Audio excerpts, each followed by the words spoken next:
예수 그리스도는 나에게 어떤 분이신가? 예수 그리스도는 나에게 어떤 분이십니까? 오늘 본문에 보면은 예수님을 대하는 세 종류의 사람이 나옵니다.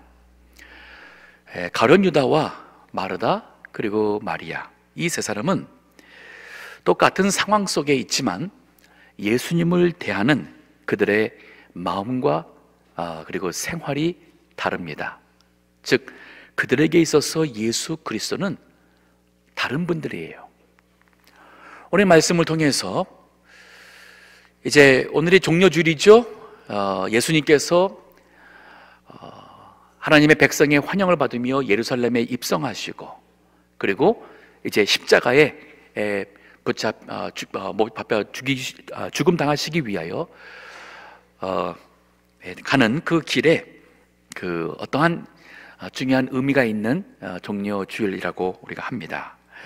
오늘 이날을 맞이해서 예수 그리스도는 나에게 과연 어떠한 분인지를 점검하고 하나님이 원하시는 그러한 믿음의 모습을 회복해야겠습니다. 먼저 우리 가룟 유다를 보겠습니다. 가룟 유다에게 있어서 예수님은 원함을 채워주는 수단에 불과해요. 나의 수단, 나의 필요와 원함을 채워주는 나의 수단에 불과하다고 할 수 있어요. 그가 예수님을 향한 마음과 그리고 생활이 어떠한지는 오늘 본문에 보면은 여기 4절과 5절에 먼저 보겠습니다. 제자 중 하나로서 예수를 잡아줄 가룟 유다가 말하되 이 향료를 어찌하여 300데나리온에 팔아 가난한 자들에게 주지 아니하였느냐. 자, 여기 예수님이 유월절 그 엿새 전이라 그랬습니다. 요때의 유월절은 토요일이었습니다. 예수님이 안식일 그 유월절 전날, 안식일 전날 못을 십자가에 못 박히셨으니까 아마도 지금으로 말한다면 그 토요일 경이라고 보겠습니다. 즉 예수님께서 예루살렘에 오실 때에 많은 사람들이 위험하다, 예수님께서 죽으실 수가 있다 하는 것을 알고 있었고, 그 바로 전장 11장에 보면은 예수님이 나사로가 그 병들어 죽게 됐다는 소식을 듣고 나흘을 기다렸다가 갑니다. 그럴 때에 제자들이 지금 예루살렘 가면 위험합니다. 하지만 예수님께서 나사로가 지금 자고 있기 때문에 깨우러 간다 했을 때에 도마가 그러죠. 우리도 주님과 함께 죽으러 가자 한 걸 보면 예루살렘에 가면 예수님이 돌아가시기가 임박하다는 것을 다 알았습니다. 하지만 예수님께서 오셔서 요 베다니하고 그 예루살렘은 가까운 거리예요. 날씨가 맑은 날은 그 예루살렘에서 동쪽으로 보면은 감람산이 있고, 그 감람산 언덕 건너자마자 베다니라는 동네가 있습니다. 걸어서 한 20분, 천천히 가도 30분이면 갈 수 있는 거리입니다. 즉 거기에 나사로를 살리러 오셨고, 예수님께서 나사로를 살리고 이 사건이 있었던 후에 너무 기뻐서 여기 지금 식사 자리를 만든 이 시점에 나사로의 누이가 되는 마리아가 예수님께 아주 비싼 향유 나르를 요거를 예수님께 부어서 머리로 씻은 사건이 있었어요. 자, 이것을 대하는 가룟 유다가 뭐라 그래요? 이거 왜 이렇게 낭비하냐고, 300데나리온에 팔아 가난한 자리에 주지 아니하느냐, 왜 이거를 이렇게 참 이게 낭비하냐고 얘기했어요. 즉 가룟 유다인 경우에 예수님께 드리는 것이 아까운 거예요. 즉 우리가 오늘날 교회 나와도 신앙생활에도 하나님이, 즉 예수님이 나에게 있어서는 내가 필요하고 원함을 채워주는 하나의 수단에 불과하다면 예수님께 뭔가 드리는 것이 굉장히 아깝게 느껴질 것입니다. 제가 아는 어떤 분이 교회 처음 나와가지고 헌금을 얼마 할지 몰라서 아마 헌금을 100불도 하고 막 이랬던 것 같아요. 그러니까 그거를 옆에 있다가 보신 교회 생활 오래 하신 분이셨는데 깜짝 놀래가지고 무슨 헌금을 이렇게 많이 하냐고. 한 5분만 하면 된다고. 막 그랬다 그래요. 제가 볼 때는 그 교회 생활을 오래 하시긴 하셨는데, 예수님께 드리는 것을 이렇게 아깝게 생각하고 보면은, 그분이 교회 나오는 것이 다 자기에게 필요한 것을 채워주는 수단으로 정도 주님을 생각한 게 아닐까. 자, 이 믿음이 이렇게 생각했기 때문에 가룟유다가 결국은 3년 반을 예수님 따라다녔지만은, 요 다음 장 13장에 가서 보면은 예수님을 팔기 위해서 떠나갑니다. 그리고 은 30 받고 예수님을 잡을 수 있도록 군병들을 데리고 와서, 그 캄캄한 밤이니까 와서 예수님을 돈 받고 그 일을 하고, 나중에 그 죄책감이 너무 힘들어서 목을 메어 자살하게 됩니다. 불쌍한 영혼입니다. 디모데전서 6장 5절에 보면 이런 말씀이 있어요. 그들의 마음은 부패하여지고 진리를 잃어버려 경건을 이익의 재료로 삼는 자들이란 표현이 있어요. 마음이 부패하여졌습니다. 진리를 몰라요. 진리를 잃어버렸습니다. 결국은 경건을, 교회 나와서 예배드리고 교회 나와서 뭐 봉사하고 뭐 기도하고 하는 이 경건의 모양이 결국은 이익의 재료, 자기가 필요한 것을 구하려고 하는 이익의 재료로 여기는 사람이라는 표현이 있어요. 가룟유다는 그런 사람이었어요. 그래서 그의 또 하나야 그 주님을 향한 그 마음과 생각을 보면, 오늘 여기 본문의 6절에 보면 그는 사람 앞에서 이중적 종교인으로 살고 있습니다. 6절을 보세요. 이렇게 말하면 가난한 자들을 생각함이 아니요 저는 도적이라. 돈깨를 맞고 거기 넣은 것을 훔쳐 가미러라. 그러니까 사람들에게 말할 때는 왜 300도너를 팔아가지고 가난하게 주지 않느냐고 해서, 참 이렇게 어떻게 보면은 좀 더 300, 여기 지금 한 데나리온은 남자가 하루 나가가지고 벌 수 있는 노동 임금이에요. 요즘에 우리 남자 이렇게 하루 일하면은 얼마입니까? 한 100불? 뭐 좀 기술인 사람들은 100불 가지고 어림도 없다는 말도 들었어요. 그래서 100불씩만 하루 번다 해도 완 데나리온이 100불이라도 3만 불이라는 돈입니다. 150불이라면은 4만 5천 불이라는 큰 돈이에요. 맞아요. 가룟유다는 예수님이라는 분이 얼마나 존귀한지를 모르니까 단지 나의 필요를 채워주는 수단에 불과하니까 예수님께 드리는 것이 아까웠고, 그러나 그 마음 중심에는 결국은 이 탐심의 노예가 된 사람이었어요. 하지만 사람들 앞에서 뭐라 그래요? 이거 좀 더 효율적으로 쓸 수 있는데 이걸 팔아가지고 300도냥 가지고 가난해졌으면 얼마나 좋느냐 하고 말했지만, 여기 성경에 뭐라 그래요? 그는 도적이라고 그랬어요. 알고 보니까 돈깨를, 지금 예수님의 제자들과 예수님과 함께 제자들이 다닐 때마다 사람들이 기부도 하겠죠, 헌금도 하겠죠, 먹을 것을 위해서 주겠죠. 그것을 맡아서 관리하는 재정 일을 하면서 그는 자기 일을 자신을 위해서 훔쳤던 사람이었어요. 그렇기 때문에 이런 사람들은 진정한 신앙 양심이라는 것이 있을 수가 없는 이중적 종교인의 삶을 사는 것. 여기 가룟유다는 예수님을 모르는 사람이라 할 수 있고 구원에서 아직 멀리 있는 사람이라 할 수가 있습니다. 열왕기하 5장에 보게 되면은 이방 아람의 이 나아만이라는 이 장군이 나옵니다. 문둥병에 걸렸어요. 이스라엘의 하나님의 귀한 선지자가 있는데 거기 가면은 하나님께서 그를 통해서 고쳐주겠다 하는 그 희망을 가지고 와죠. 그리고 엘리사를 만나서 그가 그 문둥병에 고침받았어요. 너무 고마워서 그 고국에서부터 가져온 예물과 선물을 드리니까 엘리사가 거절해요. 강권했는데 엘리사가 단번에 그거를 다 사양합니다. 그리고는 나아만이 그 모든 선물을 가지고 다시 고향으로 가는 길에 거기 현장에 있었던 엘리사의 사환, 즉 종 하나였던 게하시라는 사람이 너무 아까운 거예요. 여태까지 아마 그 친구는 엘리사를 하나님의 선지자라고 잘 받들고 따라온 이유가 다른 목적이 있었던 것 같아요. 가룟유다와 같이. 그게 너무 아까우니까 몰래 그 나아만 장군을 따라갑니다. 가서는 하는 얘기가 거짓말을 해요.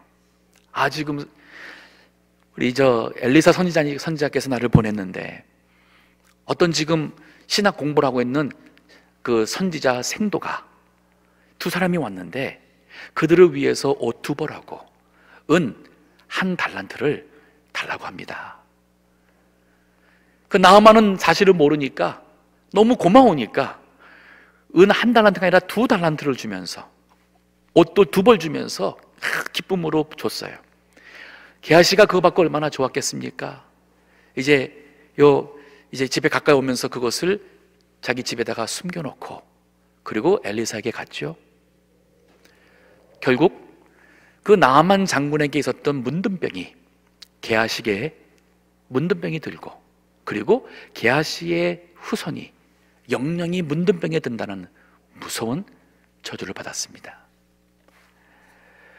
우리 하나님을 예수 그리스도의 십자가의 피와 보혈을 고작 나의 어떠한 원함을 채우는 수단으로 생각한다면 이건 정말 불쌍한 인간이에요. 정말 불쌍합니다. 그런가 하면 두 번째 사람 마르다가 있습니다. 여기 마르다는 1절과 2절에 나와요. 보세요. 6월절 엿새 전에 예수께서 베다니에 이르시니 이곳은 예수께서 죽은 자 가운데서 살리신 나사로에 있는 곳이라. 즉 그 나사로 요거를 밝히는 것은 요 나사로가 죽었다가 살아났어요. 이거 얼마나 큰 뉴스거리입니까? 또 그 바로 누이가 되는 마르다하고 마리아는 이거 얼마나 기쁜 일이에요. 생각해 보세요. 내 동생이 죽었는데 그래서 무덤에까지 집어넣는데 예수님 오셔가지고서는 다시 나흘 만에 살려줬으니 이거 얼마나 기쁜 일이에요. 그러니까 여기 2절 보세요. 거기서 예수를 위하여 잔치할세. 맞아요. 예수님, 이 동생 살려주신 예수님을 위해서 잔치할세. 마르다는 이를 보고, 이 말은 뭐냐면 그 잔치 음식하는 것을 마르다가 한 거예요. 그리고 나사로는 예수와 함께 앉은 자 중에 있더라. 나사로도 주인공이죠.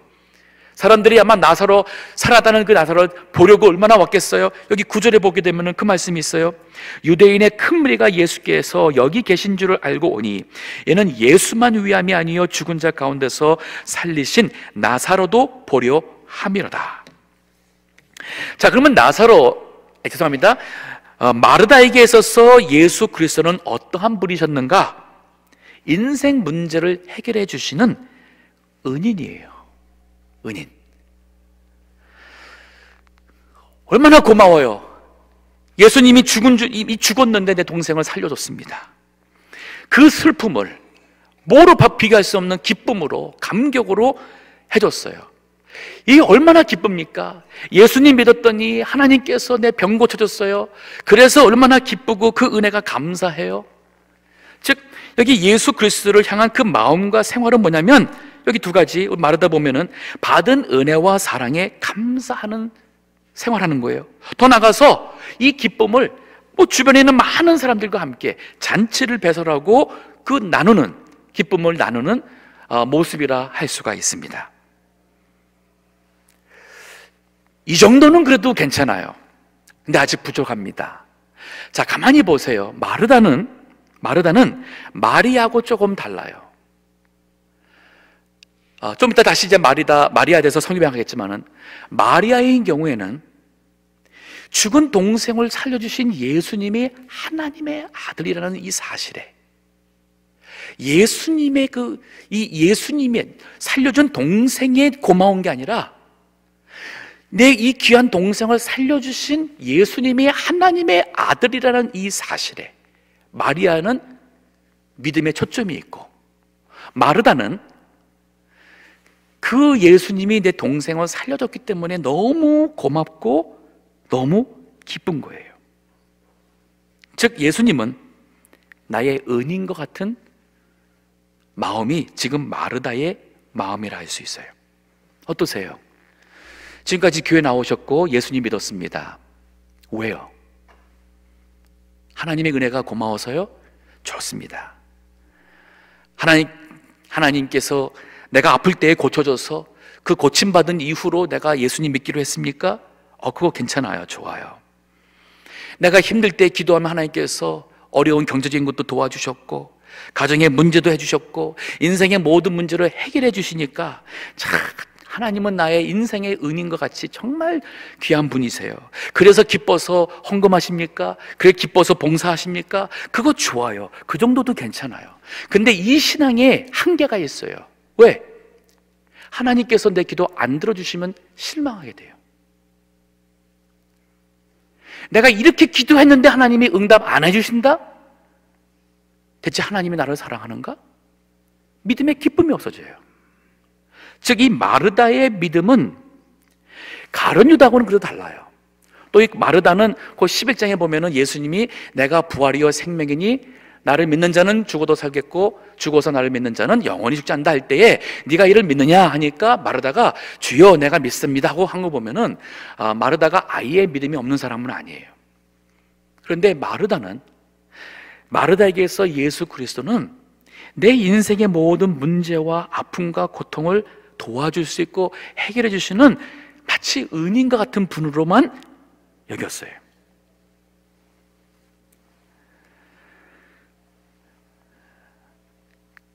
우리 신앙이 여기서 머물면 어떻게 될까요? 우리가 영적인 신령한 믿음의 세계를 잘 모르고 도덕적으로 또 믿음 생활에 있어서는 경우가 바르고 또 해야 될 도리를 잘하고 또 봉사도 합니다. 베풀기도 합니다. 또 성품이 좋습니다. 아마 이 마르다는 타고난 성품이 이렇게 베풀고 막 섬기는 것이 근본적으로 있었던 것 같아요. 왜냐하면 누가복음 10장 38절에서부터 보면은 아마 그 내용이 예수님께서 마리아와 마르다를 첫 번째 만났든지 하여튼 만남의 초기였던 것 같아요. 그럴 때에 마르다는 그 예수님 위해서 부엌에서 분주히 음식 준비하느라고 막 바쁘게 하고, 마리아는 그 예수님에게서 천국 생명의 말씀을 듣는 게 좋아서 그 예수님의 발 앞에서 말씀 듣는 데에 거기 있었어요. 그러니까 마르다가 혼자 이러다가 속상해가지고 예수님께 와서 그 참고 참은 이 불만의 마음을 터뜨려요. 그러면서 예수님, 좀 이제 내 동생 마리아한테 얘기해서 좀 부엌에 가서 나 좀 도와주라고 좀 얘기해 주세요. 이 말 하잖아요. 그때 예수님이 뭐라 그래요? 네 마음이 여러 가지 일로 분주하구나. 즉, 네가 이 음식 준비하는 이것을 예수님을 위해서, 정말 주님을 향해서 음식을 준비하면은 그 음식 준비하면 육신적인 힘든 것이 힘들지가 않아요. 누가 나를 도와주고 안 도와주면 그게 문제가 되는 게 아니에요. 근데 마르다는 그게 아니었던 것 같아요. 성품적으로 음식하는 것을 좋아했고 사람들이 그것을 잘 먹고 하게 되면 행복했고 또 예수님도 귀한 손님이니까 한 것 같습니다. 그런데 다른 사람들이 나와 같이 이 일을 해줘야지만은 신이 나는 거예요. 즉, 예수님에게 초점이 있기보다는 어떻게 보면은 자기 만족에, 간접적인 자기 만족이에요. 그래서 예수님께서 네가 음식을 준비하든 마리아와 같이 내 앞에서 말씀을 배우든 한 가지만, 이래도 족할 때 이 한 가지만 한 것은 이게 주님과 나의 관계 속에서 일하면은 다 괜찮다는 거예요. 근데 마르다는 이게 뭡니까? 네가 여러 가지 일로 인하여서 네가 마음이 복잡하구나 하는 거 보면은 마르다는 주님과 나와의 관계 속에서 봉사한 게 아니라 다른 사람들의 이 지금 하는 모든 거가 다 그 신경 쓰면서 저 사람 왜 저렇게 믿음 생활을 할까? 저 사람 지금 이거 하면서 이 하다 보니까 믿음에 도움이 안 되는 거예요. 근데 이 시점은 그래도 마르다가 많이 영적으로 자랐다고 보겠고, 제가 마르다의 믿음을 이렇게 낮추려고 말하는 표현은 아니에요. 아직도 마르다는 이 믿음이 더욱 영적으로 자라나야 될 그 과정에 있는 분이라 볼 수 있어요. 예수님은 인생의 문제를 해결해 주는 참 좋은 은인, 받은 은혜와 사랑에 감사를 느껴서 그래서 주님 위해서 기쁨으로 잔치도 하고 봉사도 하고 하는 것은 마르다의 모습이라 할 수가 있어요. 그러다 우리가 마리아를 한번 집중해 보겠어요. 오늘 본문에 있어서는 주님께서 마리아의 이 신앙을 우리에게 일러주시는 거예요. 그러면 마리아에게서 예수님은 어떠한 분이신가? 가장 존귀한 주님이에요. 나의 주님. 가장 존귀한 나의 주님. 자, 마리아와 마르다, 또 그 주변에 있었던 모든 사람들도 똑같이 나사로를 살리신 예수님을 보았고, 또 그 예수님께서 이제 이 본문에 있기 한 달 전부터 예수님이 예루살렘 올라가시면은 이제 붙잡히게 될 것이고 십자가에 죽게 될 것이고 사흘 후에 부활한다는 얘기를 우리 성경 기록에 보게 되면은 최소한 2번에서 3번을 했었어요. 제자들도 들었고 같이 함께 있던 사람들도 다 들었습니다. 그렇기 때문에 예수님이 예루살렘 간다 할 때에 사람들이, 제자들이 가는 것을 막았어요. 자, 그러면 마리아는 그 예수님이 그 위험을 무릅쓰고 이 지금 예루살렘 거기까지 와서 내 동생 죽은 이 마르다를 살려줬어요. 나사로를 살려줬어요. 살려주신 예수님이 누구냐면 하나님의 아들인 거예요. 또 이 하나님의 아들이 이제 여기서 예루살렘에서 죽으실 것이라는 그 말씀한 대로 이 예수님이, 하나님의 아들이 추구한다는, 어떻게 우리 곁을 떠난다는 이것이 너무 마음 아픈 이 상황 속에서 마리아가 동생 나사로 살리면서 바로 예수님이 우리에게 부활이요 생명 되시는 우리의 구세주 되심을 마리아는 믿은 거예요. 자, 이 믿음의 바탕이 있다 보니까 동생을 살려줘서 기뻐하고 거기에 감사하는 마르다의 믿음에서 멈춘 게 아니라 그분이 바로 하나님의 아들로서 우리를 위하여 죽으시는 분이라는 이 믿음에서 마리아는 예수님이 너무 귀하고 너무 고맙고 이루 뭘로 팔할 수가 없는 그 주님 위해서 뭔가를 하고 싶은 거예요. 그래서 이 마리아의 그 예수님을 향한 마리아의 마음과 생활을 보게 되면 2가지. 하나는 그러니까 가장 귀한 것을 예수님께 드리는 거예요. 누가 막지 못해요. 드리고 싶은 거예요. 자, 이 여인이 드린 것이 그 향유예요. 여인들, 사람마다 자기가 귀하게 여기는 물건이 있어요. 물론 값도 값이지만은 귀하게 여기는 물건이 있습니다. 여인에게 있어서는 향유, 이거는 자신이 어떠한 어느 여자든 사람들 앞에서 아름답게 보여주고 싶고 정말 아름다운 향유로 인해서 사람들이 이렇게 눈이라도 좀 이렇게 호감 간다는 것은 여인들의 본성 아니겠어요? 그렇기 때문에 비싼 값으로서 향수를 산 거예요. 그러니 값으로 보더라도 이건 3만에서 근 6만 불이라는 엄청난 값어치의 이 많은 양의 향유를 한순간에 예수님께 다 부었어요. 그리고는 자, 그러면 이제 비싼 것만 드렸다는 것이 아니에요. 그럼 돈 많은 사람이라면 쉽게 할 수 있잖아요. 근데 그게 아니었어요. 이 여인은 자신에게 있는 긴 머리를 가지고 예수님의 더러운 발을 그 향유와 함께 씻겼어요. 당시에 이 여인에게서 긴 머리는 순결의 상징이었고 그 여인의 영광의 상징이었고 그 여인에 있어서는 자신의 분신과 같은 가장 그 귀한 부분이었어요.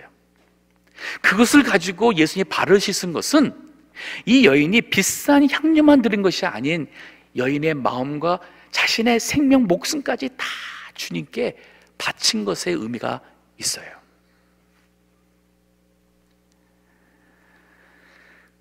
예수님이 누구신지를 확실히 알게 되면, 그리고 그분이 십자가에서 베푸신 그 사랑이 너무 귀한 것을 알게 되면 우리 인간은 뭔가 주님께 주고 싶어요.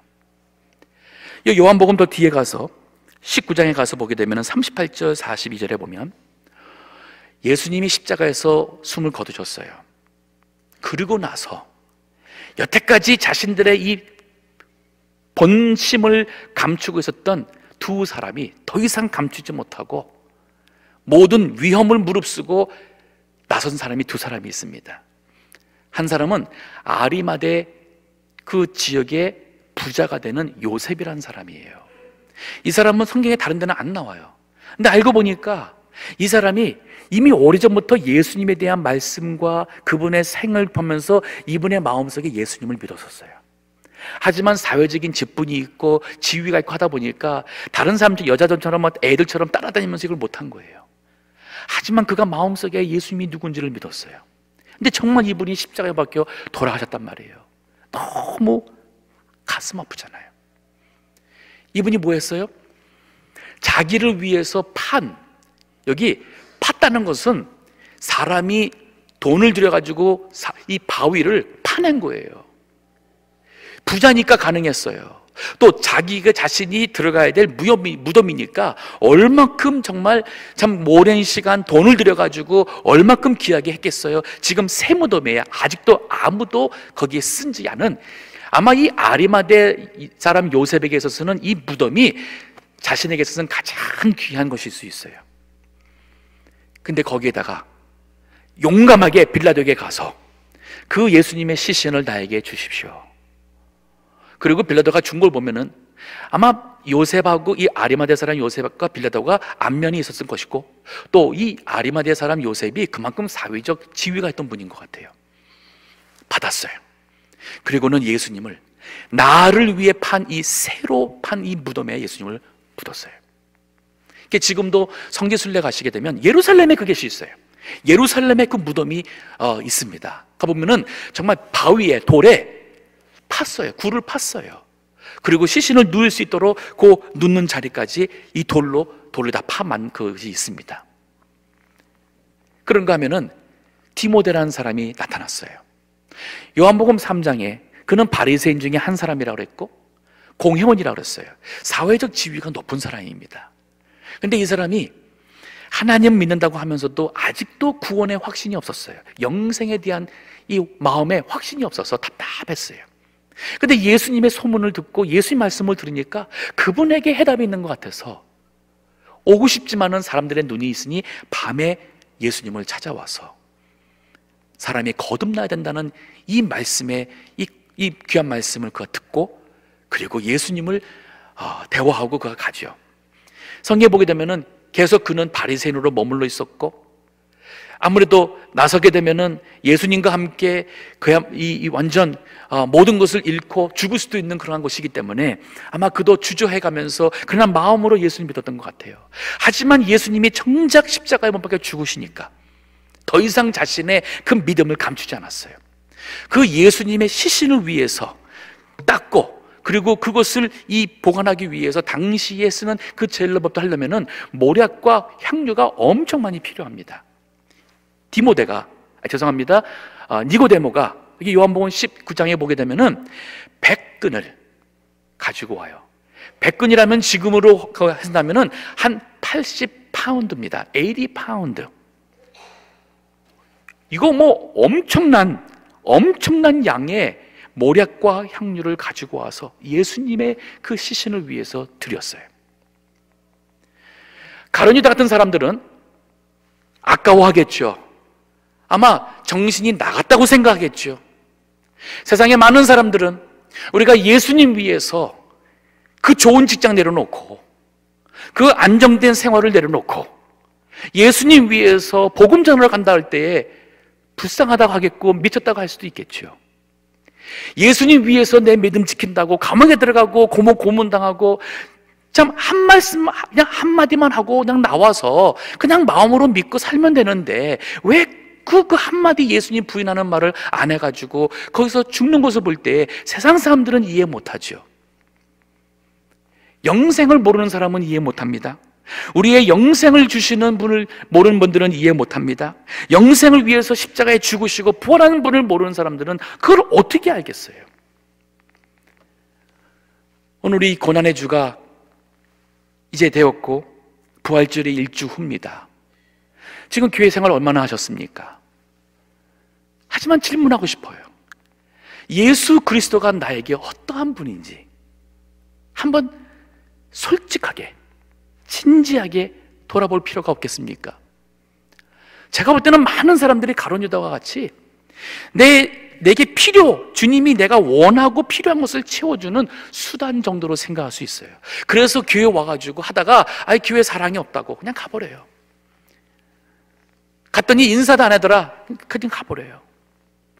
즉 나의 어떠한 필요와 원하는 것을 채워주기 위해서 그걸 구해서 교회 왔는데 그냥 그 정도 수준이에요. 목사님 말씀 듣고 그저 살아가면서 내가 좀 공감이 되고 조금 그저 그런 정도지, 이게 구원하고는 상관이 없는 수준에서 살아가는 사람은 때가 되면 필요하면 예수님도 팔아먹을 수 있는 가룟 유다 같은 사람입니다. 그들은 사람 앞에서 이중적 종교인으로 살게 되겠죠. 마르다는 최소한 예수님이 주신 그 은혜와 인생의 문제 해결에 대해서 감사합니다. 그래서 그것이 너무 고마워서 주님께 드리고 봉사하고 기뻐하지만은, 마르다는 마리아와 같이 이것을 행하신 분이 하나님의 아들이라는 사실, 그분이 우리를 위해서 십자가에 박혀 죽어야 한다는 그 사실, 여기 본문에 보세요. 예수님이 마리아의 이 모습을 대신 증언해 주잖아요. 7절을 보세요. 7절입니다. 예수께서 가라사대 저를 가만두어 나의 장사할 날을 위하여 이를 두게 하라. 즉 마리아가 행한 것은 예수님의 시신을 위해서 할 수 있는 그 일이라 하는 것이에요. 즉 마리아가 이 예수님이 왜 우리를 위해서 죽어야 되는 이 사실을 들었잖아요. 그리고 하나님의 아들인 것을 믿었잖아요. 그러면 성자의 죽으심에 감격하여 그것을 믿기 때문에 예수님 위해서 더 늦기 전에 내가 할 수 있는 것, 나에게 있는 가장 귀한 것을 주고 싶은 거예요.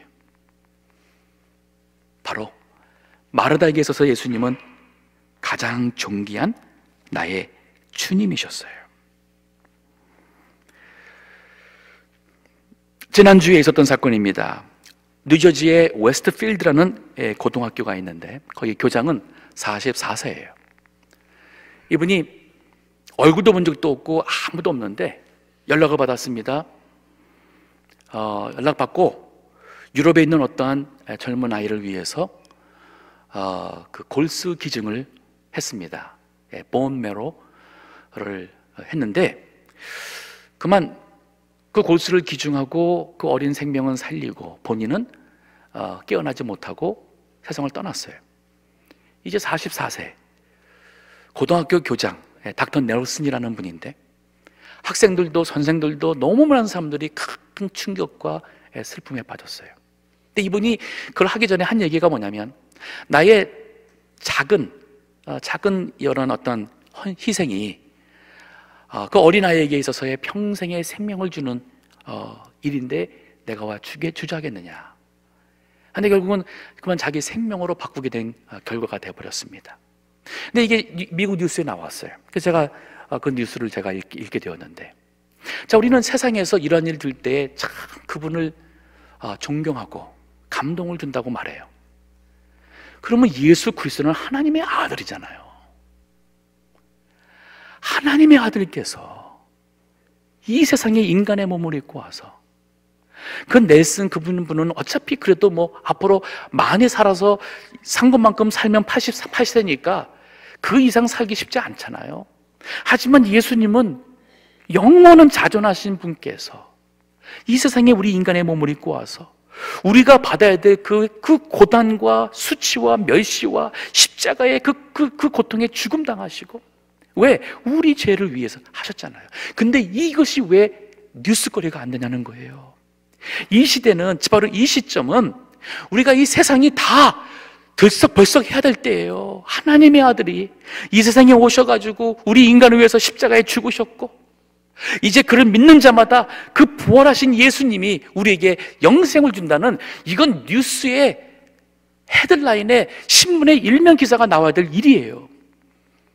근데 세상 사람들은 무관심합니다. 모르지 않아요. 다 들었어요. 단지 안 믿는 것 뿐이에요. 그래서 가룟 유다 같은 사람이 있는 것입니다. 고작 해봐야 자기의 원함을 채워주는 수단으로 종교 생활하는 교인들이 있습니다. 마르다와 같이 내가 살아가는데 내 인생의 문제를 해결해주는 참 좋으신 그러한 나의 은인 것 같은 정도로서, 그래서 기쁘고 감사하고 하나님께 봉사는 하더라도 마리아와 같이 그분이 하나님의 아들이라는 이 사실에, 그분이 왜 나를 위하여, 왜 우리를 위하여 세상에 오시고 십자가에 죽으셔야 했는가, 이 사실에 너무 고맙고 감격해서 내가 그분을 위해서 뭔가 드릴 수 있을까?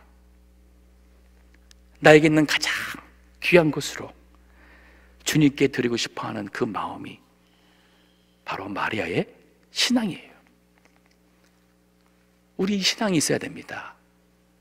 이게 진짜 신앙이에요. 이번 고난해 줍니다. 그냥 다르게 지나기에는 너무 귀한 한 주예요. 금식도 좀 해보시고, 제가 새끼 다 굶어서 당뇨병 있는데 문제되는 것은 그가 얘기하는 건 아니고요.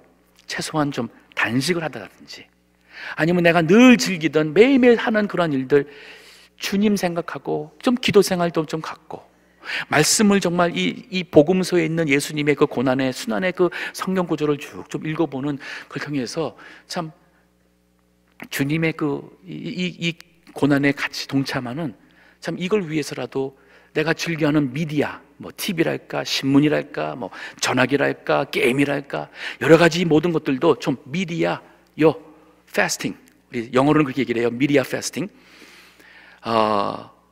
이것도 좀 하고, 우리 새벽 예배 있습니다. 안 했던 새벽 예배지만은 이 고난의 주 정말 주님을 만나는 그런 특별 새벽 예배 나와서 주님을 정말 생각하며 주님과 함께 그리고 부활을 맞이할 때에 우리가 할 수 있는 최소한 주님께 드릴 수 있는 나의 가장 귀한 것이 되지 않겠는가? 우리 예수 그리스도는 우리의 모든 것을 다 받으시기에 부족함이 없는 우리의 주님이십니다. 예수 그리스도, 과연 그분은 나에게 누구인가? 같이 기도하겠습니다.